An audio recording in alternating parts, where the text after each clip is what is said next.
Pour terminer, on aborde ici la mise en œuvre de la fiscalité des revenus des sociétés. Si vous le voulez bien, on regardera trois aspects. Le premier, relatif à la détermination du revenu imposable, est très proche des règles déjà vues pour les bénéfices industriels et commerciaux. Par contre, les deux autres aspects, à savoir le traitement fiscal du revenu imposable d'une part et l'établissement et le paiement de l'impôt sur les sociétés d'autre part, sont distincts des procédures employées pour l'IRPP, en particulier pour les bénéfices industriels et commerciaux. Alors, premier aspect, la détermination du revenu imposable à l'impôt sur les sociétés. Le principe est simple. Sauf disposition contraire et explicite dans le Code général des impôts, le bénéfice imposable à l'impôt sur les sociétés est déterminé en appliquant les mêmes règles que celles applicables aux bénéfices industriels et commerciaux, à savoir les articles 34 à 45 du Code général des impôts. Cependant, on va devoir tenir compte de quelques particularités qui sont propres à l'impôt sur les sociétés, notamment sur deux points.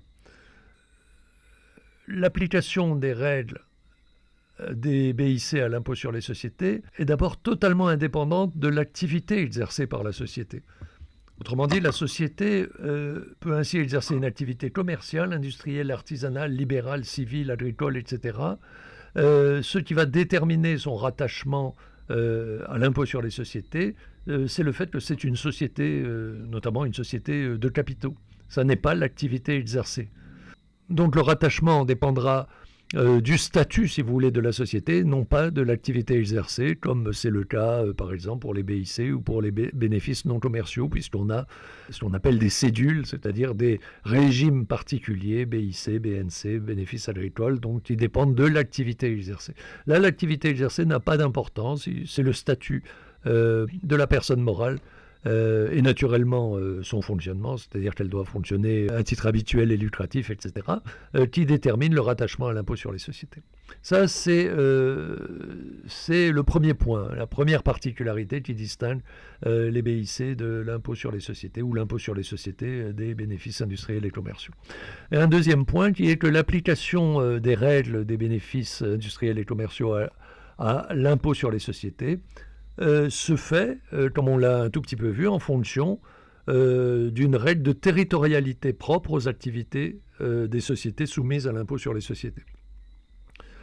Comme je l'ai dit juste avant, hein, les bénéfices passibles de l'impôt sur les sociétés sont déterminés en tenant compte uniquement des bénéfices réalisés par les entreprises, dans les entreprises exploitées en France, c'est-à-dire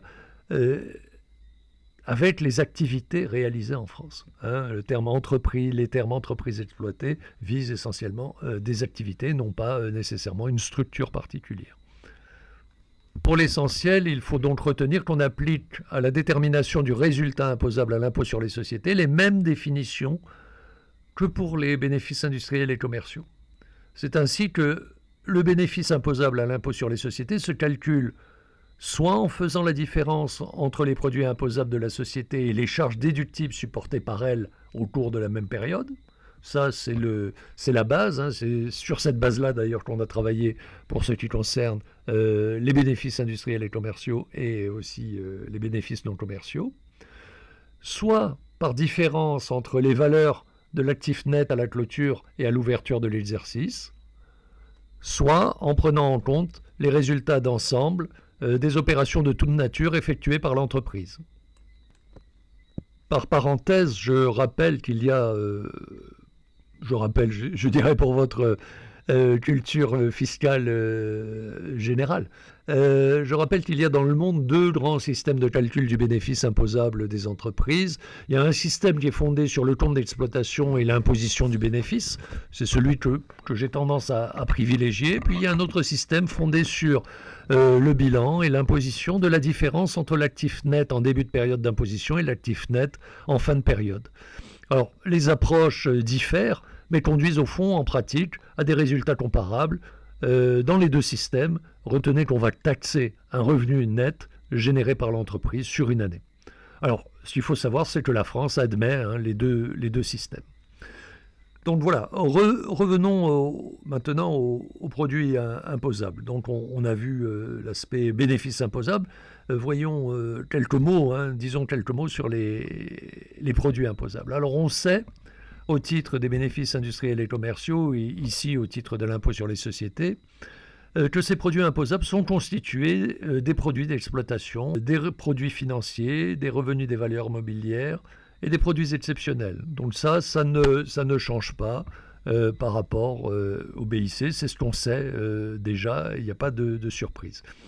Je rappelle ici que les produits imposables ont les mêmes caractéristiques et obéissent donc aux mêmes règles pour les BIC et pour l'impôt sur les sociétés. Enfin, pour ce qui concerne, comme vous le voyez sur la diapositive, pour ce qui concerne les charges déductibles, il faut savoir qu'elles sont constituées, comme en matière de bénéfices industriels et commerciaux, par les frais généraux, les amortissements, les provisions et les moins-values. Donc voilà, on est à peu près dans le même cadre au titre de l'impôt sur les sociétés et de l'impôt sur le revenu des personnes physiques dans la catégorie des bénéfices industriels et commerciaux. Alors les mêmes règles sont en principe applicables à l'exception de quelques aménagements. Par parenthèse, il existe quelques aménagements apportés à l'application des règles générales des BIC à l'impôt sur les sociétés. Alors sans rentrer dans le détail, je signale tout simplement et très rapidement qu'il existe des exonérations spéciales applicables aux dividendes reçus par une société mère. C'est un système déjà ancien qui repose depuis les années 1920 sur une conception de rejet en quelque sorte de ce qu'on appelle la double imposition économique. L'idée étant la suivante, si on impose les revenus dans les sociétés filiales et que ces revenus remontent à la société mère et sont de nouveau imposés, on aura ce qu'on appelle une double imposition économique, ce qu'on cherche à éviter. On cherche à imposer simplement les bénéfices une seule fois, pas plusieurs fois les mêmes bénéfices. Donc ça c'est un premier aspect. Ce système donc est conçu et diversement appliqué dans différents pays depuis donc les années 1920. Il s'est développé notamment avec les multinationales et les groupes de sociétés où il y a une société mère ou une holding qui contrôle toutes les autres, etc. Alors ce système est connu dans les droits anglo-saxons sous le nom de Participation Exemption et il s'est généralisé dans la quasi-totalité des États, des législations fiscales des États.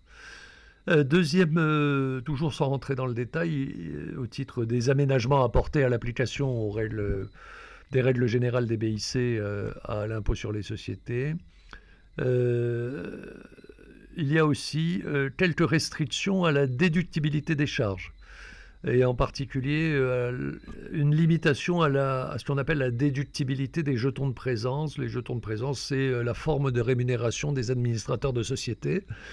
Et donc il y a un plafonnement, si vous voulez, une limitation à la déductibilité de ces charges, qui sont des rémunérations versées par la société à ses propres administrateurs, aux membres des conseils d'administration des sociétés.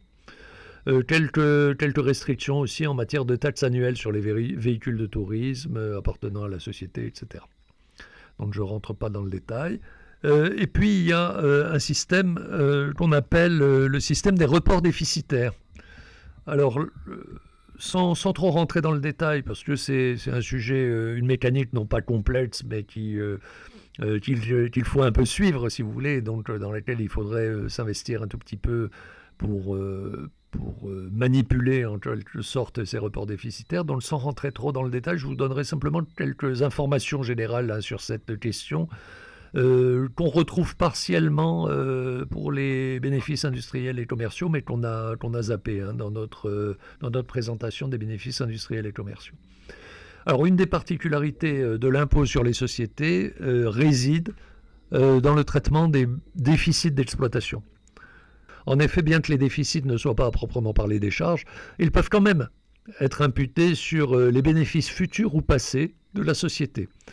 Et donc entraîner de ce fait, comme les charges déductibles, comme les vraies charges déductibles, je dirais, une diminution de l'assiette imposable et donc de l'impôt, soit dans le passé, soit dans le futur.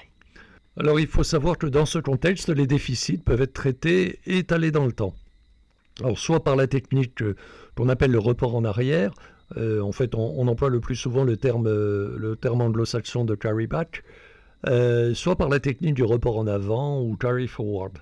À noter quand même que le report en avant, jusqu'à la 6e année, des déficits d'exploitation est admis sous certaines conditions également, comme je l'indiquais à l'instant, pour les bénéfices industriels et commerciaux. Par parenthèse, c'est l'article 156 du Code général des impôts, si certains sont intéressés. Dans la détermination du résultat imposable, on vient de voir que les règles applicables à l'impôt sur les sociétés sont très proches de celles qui prévalent pour l'impôt sur revenu des personnes physiques dans la catégorie des bénéfices industriels et commerciaux. Ça va être un peu différent pour ce qui concerne d'une part le traitement fiscal du résultat imposable et d'autre part l'établissement et le paiement de l'impôt sur les sociétés. Voyons d'abord dans cette diapositive le traitement fiscal du résultat imposable à l'impôt sur les sociétés. Le premier aspect de ce traitement, du traitement du résultat imposable, concerne la détermination de l'impôt brut, comme on dirait. Et un second aspect concerne les possibilités de réduction de l'impôt sur les sociétés et de crédit d'impôt qu'on retrouve en partie pour bénéfices industriels et commerciaux et quelquefois pour les bénéfices non commerciaux. Alors, sur le premier aspect du traitement du résultat imposable, à savoir la détermination de l'impôt brut, il faut savoir que l'impôt sur les sociétés est un impôt qui est proportionnel au résultat dégagé par l'entreprise. Ce n'est donc pas un impôt progressif comme l'est l'impôt sur le revenu des personnes physiques. On se souvient que dans l'impôt progressif, le taux d'imposition augmente avec le montant de l'assiette imposable, alors que dans l'impôt proportionnel, le taux d'imposition est fixe. Ça, c'est un point qui distingue, comment dirais-je, très très nettement, l'impôt sur les sociétés de l'impôt sur les bénéfices industriels et commerciaux. Donc l'impôt sur le revenu des personnes physiques dans la catégorie des BIC, comme je l'ai déjà dit. Alors comme on l'a évoqué en commençant, dans cette sous-partie relative à l'imposition des sociétés, le taux normal de l'impôt sur les sociétés poursuit une trajectoire de baisse, pour reprendre les termes du gouvernement, pour atteindre 25% en 2022 au lieu de 33%, 33,1 tiers en 2017. Ça, c'est pour le taux qu'on appelle normal. Mais en pratique, il y a deux types de taux d'imposition à l'impôt sur les sociétés. Il y a un taux normal et il y a un taux réduit. Alors, à compter de 2022, le taux normal de l'impôt sur les sociétés est de 25% sur la totalité du résultat fiscal. Un taux de 15% reste applicable pour les petites et moyennes entreprises, essentiellement donc les sociétés ayant un chiffre d'affaires annuel inférieur à 7 630 000 € hors taxes, et qui sont soumises à l'impôt sur les sociétés pour la partie de leurs bénéfices imposables inférieure ou égale à 38 000 et quelques euros. 38 120 €, mais le chiffre évolue d'année en année. Pour ces entreprises, le taux de 25% est applicable en 2022, au-delà de ces 38 120 € de bénéfices. Alors j'en profite pour dire quelques mots de définition, essentiellement, sur les crédits et les réductions d'impôts. Ce sont des concepts qui ne sont pas difficiles à comprendre et qui sont souvent employés dans le domaine de la fiscalité et notamment, je dirais, dans le cadre de ce qu'on a déjà évoqué, à savoir les niches fiscales. Les crédits d'impôt et les réductions d'impôt existent pour la plupart des régimes d'imposition des revenus, aussi bien pour l'impôt sur le revenu des personnes physiques dans la catégorie des ménages, que pour l'impôt sur le revenu des personnes physiques dans la catégorie des bénéfices industriels et commerciaux et des bénéfices non commerciaux. Et ils sont également mis en œuvre, ces crédits d'impôt et ces réductions d'impôt, dans le cadre de l'impôt sur les sociétés. Crédits d'impôt et réductions d'impôt contribuent à diminuer par leur mécanisme le taux effectif d'imposition, mais c'est un mécanisme un tout petit peu, non pas compliqué, mais qui n'est pas visible On parle plutôt du taux d'imposition, par exemple, 25% en 2022 ou 33 un tiers % en 2017, par exemple. Et on parle moins de la manière dont on l'a déjà vu, hein, de la manière dont on va calculer l'assiette ou de la manière dont on va bénéficier, ou les entreprises pourraient bénéficier de crédits d'impôt ou de réduction d'impôt. Mais toujours est-il qu'au final, et au résultat, comme on dit, ces techniques, crédit et réduction d'impôt, contribuent donc à diminuer le taux effectif d'imposition. Alors il y a de très nombreux crédits d'impôt, j'évoquais les niches fiscales qui fonctionnent avec un peu ce type de mécanisme, hein. Pas en totalité, mais certaines niches fiscales sont liées à des crédits ou des réductions d'impôt. Donc il y a de très nombreux crédits et réductions d'impôt pour les particuliers ou pour les entreprises. 2 ou 3 exemples, simplement, je me contenterai de les citer, on ne les étudiera pas. Par exemple, le crédit d'impôt recherche, le crédit d'impôt pour la transition énergétique, etc. Des exemples de réduction d'impôt avec les réductions d'impôt en faveur du mécénat d'entreprise. Réduction d'impôt aussi au titre des investissements outre-mer. Donc c'est également un mécanisme qui fonctionne. Alors quelques éléments de définition, j'y arrive, pour distinguer crédit d'impôt et réduction d'impôt. Alors le crédit d'impôt est une réduction d'impôt qui peut donner lieu soit à un remboursement, si l'entreprise a payé l'impôt, soit une créance à valoir sur le trésor, de telle sorte que le crédit d'impôt peut profiter à une société, même si elle n'a pas réalisé de bénéfices au cours de l'exercice où elle prétend en bénéficier. La réduction d'impôt, c'est une simple diminution de l'impôt, ce qui bien sûr suppose que la société a effectivement un impôt à payer. Donc, voyez le mécanisme, hein, c'est le même esprit, mais le crédit d'impôt permet à la société d'obtenir un titre, une créance à valeur sur le trésor, même si, comment dirais-je, elle n'a pas réalisé de bénéfices lui permettant de bénéficier directement de la réduction d'impôt. Terminons ce panorama de la fiscalité des revenus des entreprises avec l'établissement et le paiement de l'impôt sur les sociétés qui présente quelques petites particularités. Alors une petite remarque en préalable à propos de l'établissement et du paiement de l'impôt. L'impôt sur les sociétés et autres personnes morales n'est pas concerné par le prélèvement à la source, contrairement à l'impôt sur le revenu des personnes physiques, applicable bien sûr aux ménages et aussi aux entreprises sous le régime des bénéfices industriels et commerciaux, sous le régime des bénéfices non commerciaux.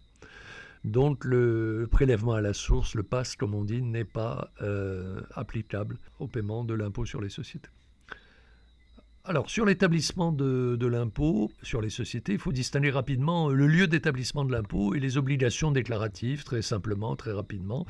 Alors, si la société a son siège en France, la France fiscale, à savoir les départements, métropoles et d'outre-mer, etc., c'est l'adresse physique, aussi appelée adresse de rue quelquefois, de son siège social ou de son siège réel qui est retenu comme le lieu d'établissement de l'impôt. En cas de doute ou de suspicion, j'allais dire de fraude, hein, mais n'allons pas si loin, mais en cas d'incertitude, en tout cas sur l'adresse physique, les services fiscaux, le fisc peut désigner d'office une adresse pour rattacher, comme on l'a déjà vu, le contribuable société à un territoire. Donc dans certains cas, le fisc peut imposer une adresse. Concernant les obligations déclaratives, les sociétés ont l'obligation de déclaration annuelle des résultats, bon ça c'est classique, et ont cette déclaration à effectuer obligatoirement dans les 3 mois qui suivent la fin de leur exercice. Par exemple, si l'exercice c'est l'année civile, la déclaration annuelle des résultats doit être faite avant le 31 mars. S'il y a un décalage de l'année civile, de l'année fiscale qui mord sur l'année civile suivante, et c'est dans les 3 mois à la fin de l'année fiscale. S'agissant du paiement de l'impôt, il y a là aussi une originalité qui distingue l'impôt sur les sociétés de l'impôt sur le revenu des personnes physiques. ménages, BIC, BNC, voire bénéfices agricoles. D'abord, le paiement de l'impôt sur les sociétés est spontané. En d'autres termes, la société imposable à l'impôt sur les sociétés liquide elle-même son impôt, c'est-à-dire le calcul, et le paye spontanément au Trésor par 4 acomptes et un solde. Alors contrairement à l'impôt sur le revenu des personnes physiques, il n'y a pas d'avis d'imposition adressé par le fisc aux personnes morales pour les inviter à payer l'impôt sur les sociétés. Elles le font spontanément, comme je viens de le dire. Deuxièmement, concernant le paiement, si l'exercice comptable et fiscal de la société correspond à l'année civile, les 4 acomptes sont versés les 15 mars, 15 juin, 15 septembre et 15 décembre, et le solde éventuel, s'il y a plus d'impôts à payer, doit être versé avant le 15 avril de l'année suivante. Troisièmement, les 4 acomptes dont je viens de parler sont calculés par l'entreprise elle-même. On a vu qu'elle liquidait elle-même son impôt, elle le calcule elle-même, sur la base du quart, hein, de 25% du montant de l'impôt sur les sociétés qu'elle a acquitté l'année précédente. Donc un quart le 15 mars, un quart le 15 juin, un quart le 15 septembre, un quart le 15 décembre. Et s'il y a plus d'impôts à payer, il y a un solde de liquidation. C'est la quatrième particularité. Ce solde de liquidation, c'est le montant de l'impôt dû comparé au versement fait par l'entreprise, de manière évaluative par rapport aux résultats de l'année précédente, par rapport aux impôts de l'année précédente. Or, si les acomptes représentent un montant supérieur au montant réellement dû au titre de l'année d'imposition, le Trésor public va rembourser automatiquement la différence à l'entreprise. Elle aura trop prélevé, elle aura trop précompté en quelque sorte avec ces 4 acomptes les sommes qu'elle doit au Trésor, et le Trésor va lui rembourser automatiquement la différence. Si les acomptes représentent un montant inférieur en revanche au montant réellement dû, et calculé par l'entreprise elle-même, comme on l'a vu, ben la société doit procéder au paiement spontané du solde de liquidation au Trésor. Voilà, nous en avons fini avec la fiscalité des revenus des entreprises, cette grosse deuxième partie qui est au cœur du cours. On a quasiment fini, bien sûr, avec le cours. Je ne crois pas qu'on ait le temps d'examiner ensemble la fiscalité des échanges. Les étudiants qui sont intéressés par cette question-là, qui ne sera pas dans les contrôles continus ni à l'examen, peuvent regarder le polycopier du cours que j'ai fait en octobre ou novembre 2019, qui est encore bien à jour et qui renseigne bien sur cette troisième partie de fiscalité des échanges, qui est très complexe mais très intéressante aussi pour les entreprises. On a pris le parti de se focaliser cette année sur la fiscalité des revenus des entreprises. Donc on a mis de côté la fiscalité des échanges et la fiscalité du patrimoine des entreprises. Voilà, je vous remercie de votre attention pour l'ensemble de ce cours de fiscalité des entreprises. À bientôt sans doute.